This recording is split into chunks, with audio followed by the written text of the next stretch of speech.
You guys overwhelmingly requested the 1-inch spine folio. Let's give it a go.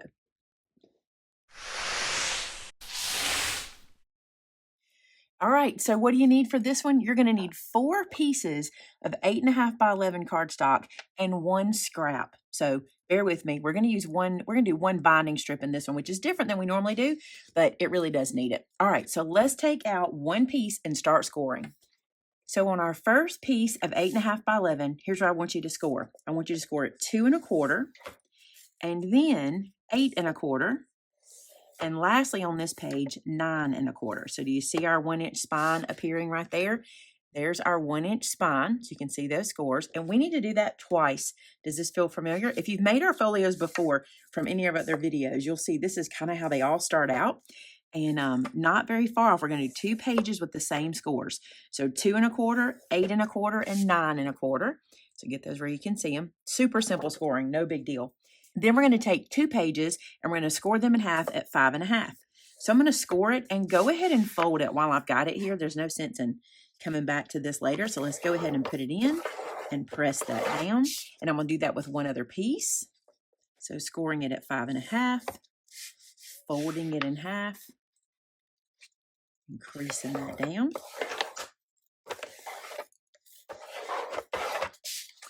All right, and then you need 1 scrap. Let me show you what size. Now I'm going to cut this from another piece of 8.5 by 11, but the reason is I want it to match what I'm assembling. So I want you to cut this piece to 1 1/2. So we're going to do 1 1/2 by 8 1/2, and we're going to use this as a binding strip in the album in just a little bit. This piece, what I would do is hang on to it, because if you're going to make more of these folios, you can get several of those out of it, or just add this to your, your bin or whatever to use later. But I do think using the same color as the folio is a good idea, because if not, it might get a little messy looking to the eye. However, if you were going to change up every page, do a different color for every page, it would be cool to change this up as well. You'll see, because I got to show you where we're going to use it. All right, before we move on, we need to score this guy, and we're going to score it in half at 3/4. And then we can go ahead and fold and crease. This doesn't have to be perfectly folded and creased. The way it's going to get used, you're not really going to see it, but I'm just going to go ahead and get it ready for when we put it into the album. All right, let's fold and crease these guys as well. Now we're going to assemble this like we do a lot of our folios. This is kind of where everything just starts, right? So here's what I want you to do. This piece is a flap we're going to use to add a page to later. We're going to glue right behind it, right behind this fold, and we're going to glue it to this flap that we created on our scoring earlier. So what will happen when we glue this together is we want to glue it right to the bend of that score, just like you've done with other folios in the past. And you see here, we're going to get that 1-inch. Let me turn that where you can see it. We're going to get that 1-inch spine that is right there. And we also end it with our 1-inch spine on this side. So I want you to glue this here. Now you can use wet glue or you can use sticky tape, whatever your preference is. I'm going to do wet glue. I find that it's quicker and I can get it pretty much where I want it. If you don't love your wet glue application, or if you're not comfortable with it, just use some sticky tape. And this will be nice and sturdy with sticky tape too. All right, so when I put this on, remember, the flap comes to the front. I'm not gluing that down. I'm gluing it down back here. And I'm going to line this up to that score mark, not crossing over the score mark, just going right to it. And see how I'm kind of pushing it in there?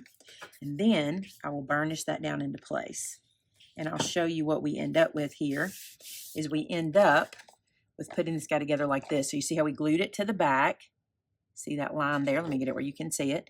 There's that line right there. And so then we end up with this flap here. Now, for this folio, what I want to do is I want to turn this into a pocket. I had considered making another page here, another flap, which you totally could do, but I'm not sure it needs it. So what I'm going to do, at least for the first time I'm making this, I'm just going to glue this down on 2 sides and create a pocket out of that. I think I will like that better, because I feel like it might get a little bulky if I added more there, because I'm going to add more to the spine. You'll see as we go. All right, so we've got our little pocket glued down. You can see our little pocket popping up there.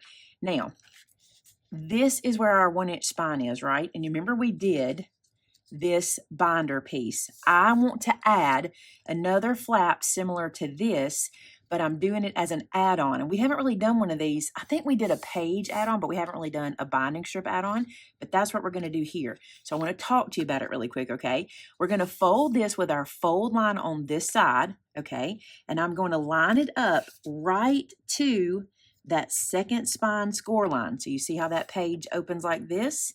And it will live in the spine. I'll do it and then I'll hold it up and show you. So I'm going to put glue on one side.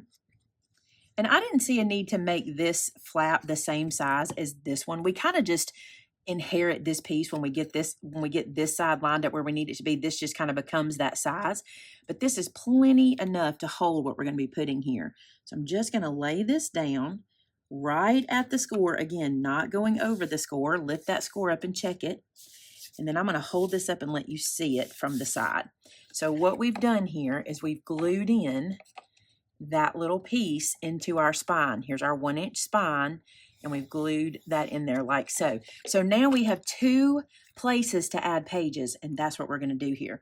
So those pieces that we scored in half and folded in half, they're going to live here. Now let me tell you how I want them to live, okay? I want them to fold inward.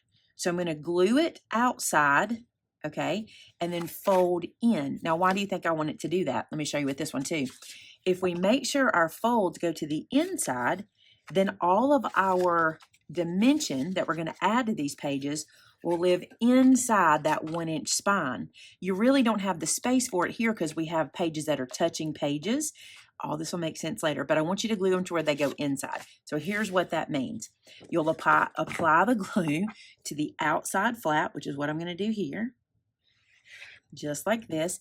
And then I'm going to open this page up and I'm going to lay it in to the score mark and close that flap over it to pick it up. I can line it up this way, and this will be exactly what I want. That way, my page will go inward. Now, I'll also tell you this. You could totally make this a pocket if you wanted to. I'm not going to today. I feel like I do enough of that whenever we make these folios, and I'm not going to make a pocket there. I'm just going to let that live like that, and then I'm going to put glue on the outside of this one and add add our next page. Now, this little flap is too small to make it into a pocket, but like I said, if you want to make that other one a pocket, you can. I'm just not going to for this book. All right, so I've got it open. I'm going to sit it to the side. I'm going to lay that flap over on it, lining everything up nice and neat. And you'll see this adds a page right to our spine. All right, I'm going to stand this up so you can see what we've done. Do you see how we've added those pages, and you see where all our bulk goes to the inside? That's what we want. We don't want the bulk coming here because you see this page and this page touches, and you don't want the bulk here because they touch. But everything we add can go inside, and you'll have plenty of room for extra.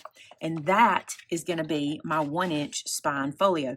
Now, the reason I'm stopping here with it is because when I decorate it, I can add more things. I've got plenty of space in here to add. I've got plenty of room to add things, and that's what we'll do as we decorate. Now, one thing I am going to do, and I want to do it now so I don't forget. So I want to install 2 magnets in this one. I'm going to put one here, and I'm using the bigger magnet. Can you see I'm using the bigger one? And I want to try to have a finger width on either side. Remember, I want that to glue my paper down.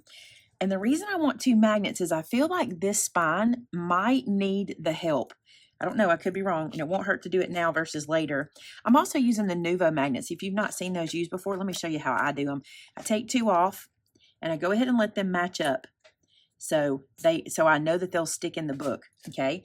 Then these magnets come with this little sticky sheet, and you reveal the adhesive, and then you place the magnet on it, and it picks up the sticky back adhesive there.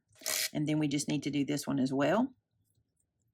So I'll just stick that down onto there and pick that sticky up. There we go. And then we can put this one down as well. So let's put it up this way. I just feel like it's going to need the extra help here.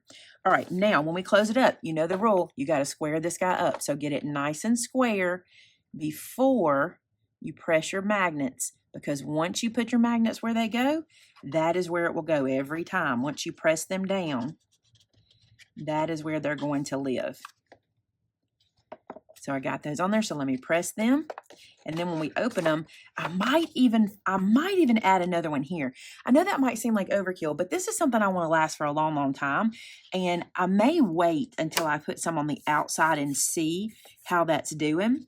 You might consider, since this is the first time I've done it, you might consider moving these up a little bit, maybe moving them into this area. That might even be better. But I will see if I need to add another magnet. I don't mind at all. But that gets us our 1-inch folio started. I'm excited to see how that one goes. Okay, so I did add 2 magnets, but I decided to go back and add a third. That's on me, okay?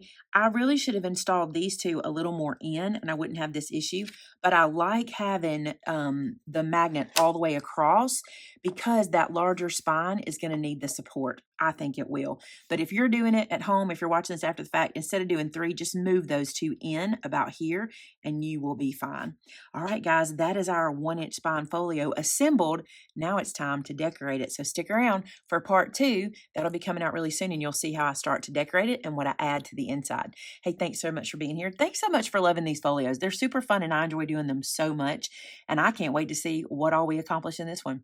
So if you're making folios, if you make a 1-inch spine folio, please be sure to share it with me on our customer gallery at MaymayMadeIt.com or at our Facebook group called Maymay Made It, and so did I. We love to see what you guys are doing, so be sure to share it with us. Until next time, bye now.